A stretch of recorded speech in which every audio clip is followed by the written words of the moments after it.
दोस्तों, आज की कहानी है अकबर बीरबल की कहानी। कौन है असली माँ। एक बार बादशाह शहंशाह अकबर के दरबार में बहुत ही अजीब मुकदमा आया जिसने सभी को सोचने पर मजबूर कर दिया। यूं के बादशाह अकबर के दरबार में दो महिलाएं रोती हुई पहुंची। उनके साथ में लगभग 2 या 3 साल का सुंदर सा बच्चा भी था।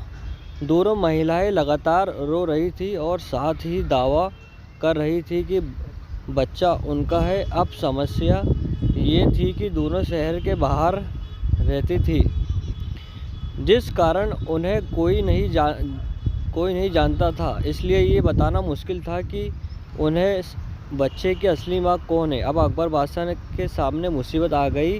न्याय कैसे करे और बच्चा किसको दे, इसके बारे में उन्होंने एक एक करके सभी दरबारियों की राय ली, लेकिन कोई भी इस गुत्थी को नहीं सुलझा सका। और तभी बीरबल दरबार में पहुंच गए। बीरबल को देखकर बादशाह अकबर की आंखों में मानो चमक आ गई हो। बीरबल के आते ही अकबर ने इस समस्या के बारे में उन्हें बताया। अकबर ने बीरबल से कहा कि अब तुम ही इस समस्या का समाधान करो। बीरबल कुछ सोचते रहे और फिर जल्लाद को बुलाने के लिए कहा। जल्लाद के आते ही बीरबल ने बच्चों को एक जगह बिठा दिया और कहा, एक काम करते हैं, इस बच्चे के 2 टुकड़े कर देते हैं। एक टुकड़े दोनों माँओं को दे देंगे।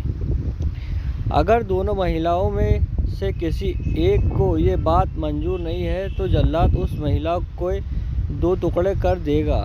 ये बात सुनते ही उनमें से एक महिला बच्चे के टुकड़े करने की मान गई और बोली कि उसे आदेश मंजूर है, वह बच्चे के टुकड़े को लेकर चली जाएंगी। लेकिन दूसरी महिला बिलख कर रोने लगी और बोलने लगी कि मुझे बच्चा नहीं चाहिए, मेरे 2 टुकड़े कर दो, लेकिन बच्चे को मत काटो, ये बच्चा दूसरी महिला को दे दो। ये देखकर सभी दरबारी मानने लगे कि महिला डरने की वजह से रो रही है, ये दोषी है। लेकिन तभी बीरबल ने कहा कि जो महिला बच्चे के टुकड़े करने के लिए तैयार है उसे कैद कर लो, वही मुजरिम है।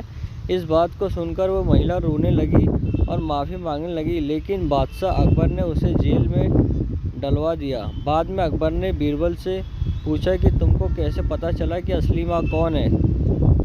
तब बीरबल ने मुस्कुराते हुए कहा, महाराज, माँ सारी मुसीबतों को अपने सिर पर लेती है, लेकिन बच्चे पर आँच भी नहीं आने देती।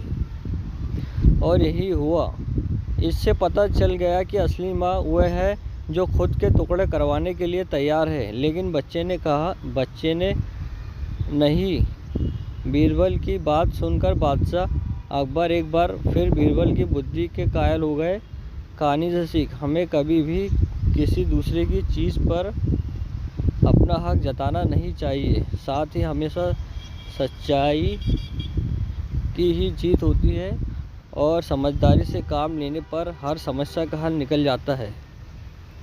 दोस्तों, ऐसे ही कहानियाँ आपको और पाने के लिए दोस्तों मेरे गुड मैसेज ट्यूबर चैनल को लाइक करें, सब्सक्राइब करें और कमेंट जरूर करें दोस्तों। और हैव अ नाइस डे। खुश रहो दोस्तों, खुश रहो। ओके दोस्तों, मेरे गुड मैसेज ट्यूबर चैनल को लाइक करना, सब्सक्राइब करना, कमेंट जरूर करना दोस्तों।